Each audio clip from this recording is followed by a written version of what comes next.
Sir सबसे पहले तो आपका स्वागत है, आप नए खबर के साथ आए हैं। Thank you. लोग जानना चाहेंगे अभी जो आपने पार्टी ज्वाइन किया है एडीपी, ये बोलते हैं कि नया पार्टी है। सबसे पहले तो आपने इस पार्टी को क्यों चुना और इस पार्टी के बारे में थोड़ा सा बताइए, लोग जानना चाहते हैं कि एडीपी पार्टी है क्या। ये एडीपी पार्टी नया पार्टी है, रिसेंटली फॉर्म किया हुआ है। उसका chairman former chief minister Gegong है। मेरा यहाँ आने का वजह है क्योंकि उसका जो भी एजेंडा है ना, पॉलिटिकल एजेंडा जो है वो उसको हमको बहुत पसंद लगा, क्योंकि यहाँ में सब इक्वल है। सेकुलर ये उसका ये है, ये जो पार्टी है, तो सब उसको पसंद करना चाहिए। क्योंकि मेरा ऐसा भी है, मैं तो नेशनल पार्टी में था। नेशनल पार्टी में होने से कुछ एक प्रॉब्लम होता है, बाइंडिंग हो जाता है। वो पार्टी का प्रोटोकॉल होता है, पार्टी का कुछ व्हिप जारी होता है, तो फिर आप कुछ चाह के भी नहीं बोल सकता है। किंतु ये जो है एक लोकल है, मार्जिन है, और ये ऑर्गेनिक पार्टी है, ये अपना यही चलेगा। तो इसलिए यहाँ मैं अगर पार्लियामेंट में जाता हूँ, बाई चांस इलेक्ट होकर चला भी जाता हूँ, तो मेरा अपना इंडिपेंडेंस है, मैं जो चाह बोल सकता हूँ। इसमें मेनली हम लोग का काफ़ी स्टेट का कनेक्टेड जो है, कोई कॉन्स्टिट्यूशन अमेंडमेंट का भी जरूर है, जैसा 371 एज, ये सब। तो इसमें कोई कॉन्स्टिट्यूशनल ये है कि नागालैंड और मिजोरम से फर्क है। हम लोग का स्पेशल इसी को यहाँ जोर देता है। हम अगर उधर चला जाता है तो उसी को तो हम अमेंडमेंट करने के लिए जैसा भी जोरदार लगूंगा। इसलिए मैं इसी पार्टी को चूज किया, क्योंकि ये मेरा अपना दिल से, अपना कॉन्शियस से जो चाह कर सकता है कि हमको कोई पार्टी का पॉलिसी मेथड लेकर बाइंडिंग नहीं है।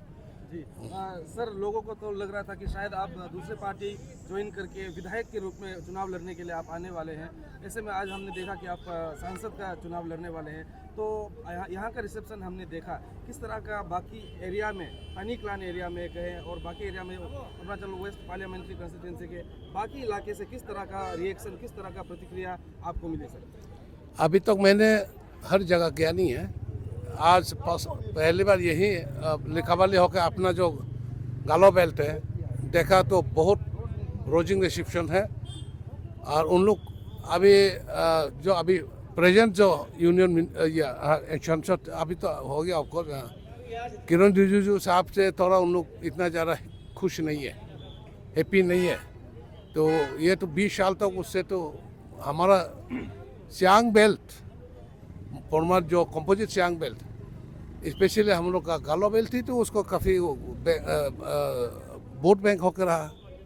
किंतु पब्लिक इतना ज़्यादा खुशी नहीं है, क्योंकि हम इस जगह से जो वोट बैंक हो, यहाँ से जो उसका इतना vote majority, absolute majority vote मिल करके वो तो उसका तो जीत होता है।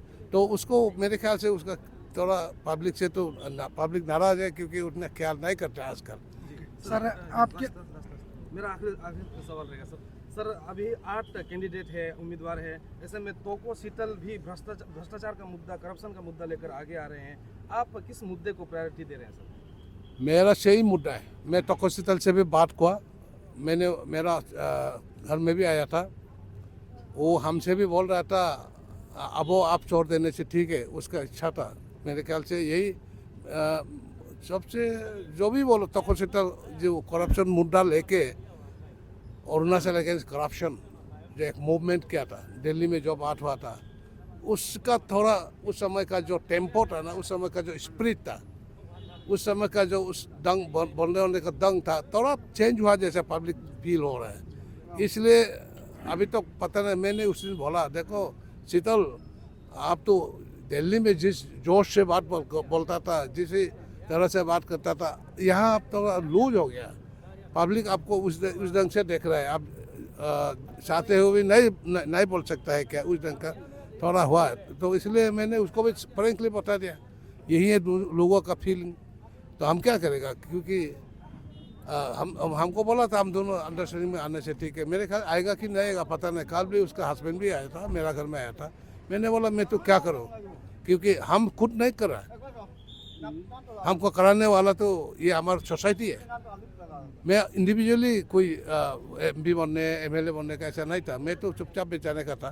किंतु हमारा जो हम लोग का सोसाइटी गालो सोसाइटी जो है ना, उन लोग ही हमको जबरदस्ती करके ना आप अभी भी आपका है, आप जो भी एज थोड़ा कुछ ज़्यादा तो होगा जरूर, फिर भी आपका स्ट्रेंथ है, आप जैसे भी हो हम लोग के साथ, हम लोग का थोड़ा ये के लिए रहना चाहिए, इस तरह का बोल, इसलिए हम क्या ऐसा बल रहेगा सर। आप हमारे गालो समाज के बहुत बड़ा एक नाम है, तुंग बगरा नाम ही गालो समाज के लिए बहुत बड़ा नाम होता है। तो सर आप बीजेपी का एक पूर्ण कार्यकर्ता, पूर्ण एकदम वफादार रहा है, तो इस बार लेकिन बीजेपी टिकट दिना होने के कारण आप पार्टी चेंज करना पड़ा है। तो सर लेकिन आप जैसे बोले किरण रिजिजू साहब भी बहुत साल से 15 साल से एमपी 20 साल से एमपी रहा है, तो आपका कहने का मुताबिक से कुछ लोग जो है उनसे ये हो गया, पेडअप हो गया है। तो लेकिन सर हम देख रहे हैं जैसे आप अभी निकल के आ रहा है, तो को शीतल है, बिम्पक सिगा है, नागुम तुकी साहब भी आ जाए है, नागुम तुकी साहब है और एक तो यहाँ है। तो सर ऐसे नहीं लगता है आपको कि जो तुकी को पसंद, सॉरी जो किरण रिजिजू को पसंद है, जो बीजेपी का आइडियोलॉजी को मानता है वो किरण रिजिजू का साथ है, लेकिन जो नहीं मानता है वो आपस में डिवाइड हो रहा है, इसमें सर आपका क्या कहना है? क्योंकि स्ट्रेट फाइट होने से बात कुछ और होना था। वो तो अपना अपना पार्टी जिसको स्पॉन्सर किया कैंडिडेट हिसाब से, वो तो पार्टी का मेरे ख्याल से पार्टी के सिस्टम से आया होगा। तो चाहे वो डिवाइड हो या जो हो, तो एंटी सॉरी तो किरण बोल के तो नहीं है, हम लोग अपना अपना एक एजेंडा लेके आया, अपना पार्टी का जो कुछ भी ये मैनिफेस्टो है वो भी हमको भी पसंद लगा, तो हमको तो उन लोग पार्टी का कैंडिडेट बनना है। ऐसा नहीं है हमको टिकट नहीं दिया इसलिए हम यहाँ आया, ये बात बिल्कुल सही नहीं है, क्योंकि हम तो चुपचाप बैठने के लिए था। क्योंकि उन लोग बोला है गालो समाज में आपको छोड़ के और कोई ऐसा सीनियर नहीं है जो आपका जगह ले सकता है। आप कम से कम और एक काम तो एमपी हिसाब से आप करिए, क्योंकि उसमें एमएलए का टिकट नहीं मिलने से हम तो छोड़ दिया। मैंने तो कभी दोबारा दूसरा पार्टी से कॉन्टेस्ट करने का या एमपी बनने का मेरा तो इरादा नहीं था, किंतु ये सोसाइटी के डिमांड के हिसाब से मैंने आया। मेरा thank you sir, thank you.